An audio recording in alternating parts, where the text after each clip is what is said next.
Bonjour à tous et bienvenue dans cette vidéo où je vais vous présenter le corrigé d'un exercice tombé à l'université d'Oxford en 2016. L'idée pour moi c'est de vous montrer que, en effet, ils sont difficiles, mais qu'avec un peu de méthode, un peu de rigueur, un peu d'analyse d'énoncés, on peut se rendre compte qu'ils sont accessibles pour un élève de première ou de terminale. Alors, avant de se laisser envahir par la panique quand on voit le genre de termes qu'il y a dans cet exercice, des sommes de xk, des sommes de 1 sur xk qui vont jusqu'à l'infini, etc., il faut respirer, analyser, essayer de comprendre un peu ce qui se passe. On va regarder. Tout d'abord, essayer de décoder un peu le problème, c'est la première étape. On va regarder un peu ce que ça veut dire que cette suite, définie par x0 égale 1, et ensuite définie par des suites, des sommes successives. Ensuite, on va essayer de calculer peut-être une expression genre explicite de xn, et après ça, on sera capable de calculer la somme qui est demandée, c'est-à-dire la somme des 1 sur xk. Premier gros truc évident sur lequel il ne faut pas se jeter, c'est de ne pas écrire ça c'est égal à 1 sur la somme des xk. Non, la somme des 1 sur xk, c'est la somme des, je sais pas, 1 demi plus 1 tiers, c'est pas égal à 1 sur 2 plus 3. Non. Ça serait l'idée, quand je vous dis 1 demi plus 1 tiers n'est pas égal à 1 sur 2 plus 3, c'est évident. Peut-être que les écritures, des fois, peuvent en confuser certains qui commenceront à écrire ce genre de choses qui est vraiment complètement interdite, parce que c'est juste faux en mathématiques. Premier piège, entre guillemets. Deuxième problème un peu, c'est le plus l'infini ici. Ça veut dire ça, plus l'infini, ça veut dire que si on arrive à calculer cette somme jusqu'à n, en fait, elle peut converger quand n devient infini. Attends, on vous le dit, donc il faut comprendre que c'est ça que ça dit. Décodons d'abord le problème. On vous dit que xn est défini comme la suite, enfin la somme des termes en x qui le précèdent. Bon, on peut calculer quelques termes. x1, c'est donc la somme des termes précédents, donc x0, tout bêtement, il n'y en a qu'un, c'est 1. x2, c'est la somme des deux précédents, x0 plus x1, c'est 2. x3 c'est x0 plus x1 plus x2. Bon, déjà on a compris que l'écriture là, c'était un truc compact, mais en fait ça veut juste dire on fait la somme des précédents. x4 c'est x0 plus x1 plus x2 plus x3, ça fait 8. Tout d'un coup je vois 1, 2, 4, 8, je commence à me dire, je crois que je sens un peu l'intuition. C'est-à-dire, x2 c'est 2 puissance 1, peut-être que c'est 2 puissance 2 moins 1, x3 c'est 2 puissance 2, donc 2 puissance 3 moins 1. Pourquoi je fais ça? Parce que je vais me rapporter à chaque fois au même indice ici et ici. x4 c'est 8, 2 puissance 3, et en fait c'est donc 2 puissance 4 moins 1. Et donc j'ai envie de montrer, alors par récurrence, je vais vous le montrer par, c'est pas vraiment exactement ce qu'on appelle une récurrence forte, mais c'est une récurrence un peu plus poussée. On va essayer de montrer que xn devient 2 puissance n-1. J'ai essayé de faire une rédaction exacte, je pense qu'il y a des profs de maths qui voient ça, ils vont peut-être me lyncher un peu, mais imaginons que vous avez ce problème, vous arrivez devant le MIT, il faut vite comprendre ce qui se passe.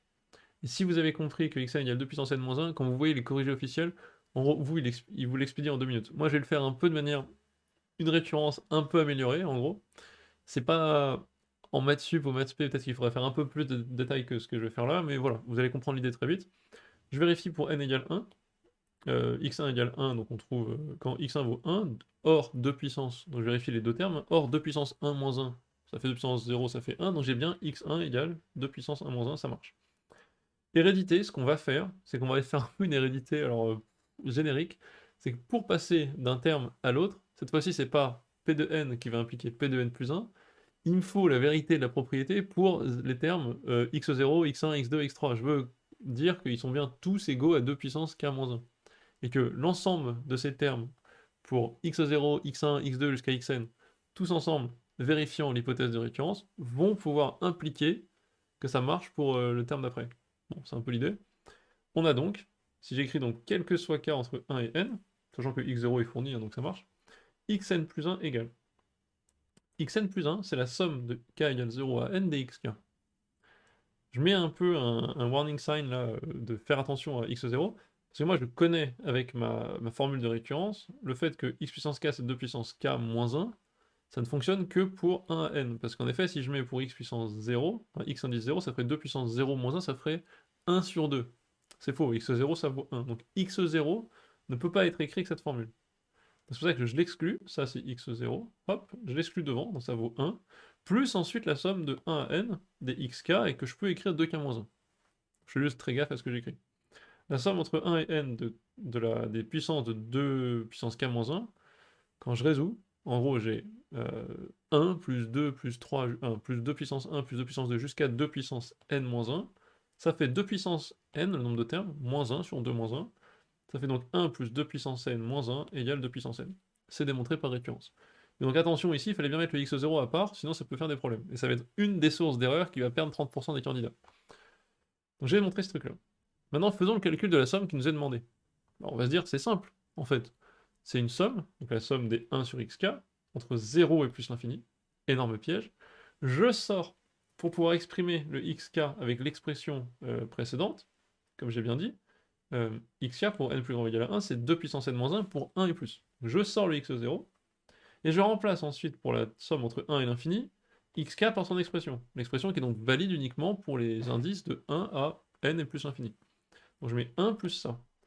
Pourquoi est-ce que j'insiste autant et j'ai l'air un peu lourd là-dessus? Parce que si vous le faites pas, et vous gourrez et vous laissez juste ça comme ça, vous n'aurez pas ce 1. Et à la fin, bah, vous aurez une solution, qui est une de celles-ci. Je peux vous assurer qu'à coup sûr, il y en a une là-dedans qui est quasiment la bonne, mais à 1 près.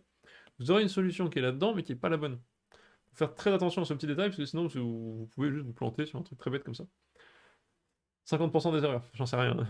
Je suppose, moi, d'expérience avec mes élèves que je prépare à ce truc-là, que les genres d'erreurs vont tomber là-dessus. Peut-être pas 50%, mais vraiment beaucoup d'élèves vont se planter à cause de ça, alors que tout le raisonnement et les calculs sont bons. Ça fout les glandes. Donc vous avez 1 plus, j'écris ensuite la somme, 1 plus 1,5 plus 1 sur 2 au carré, etc. etc.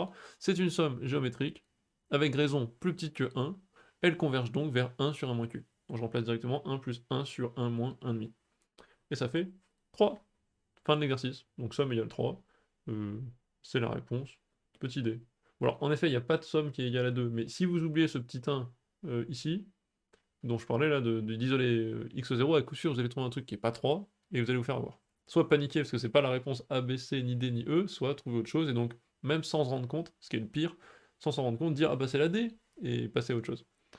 Donc voilà, c'est fini pour cet exercice, j'espère que ça vous a bien inspiré. Principalement, mon point là sur celui-là, c'est traduisez bien, prenez le temps de regarder pour les premiers termes, comprenez ce qui se passe, et ensuite appliquez votre cours de manière extrêmement précise, sans faire d'erreur, notamment sur ce petit x0, ce serait le point le plus important de l'exo. Et voilà, vous serez prêts pour ce genre de questions. Je vous dis à la prochaine, posez des questions si nécessaire. À toutes.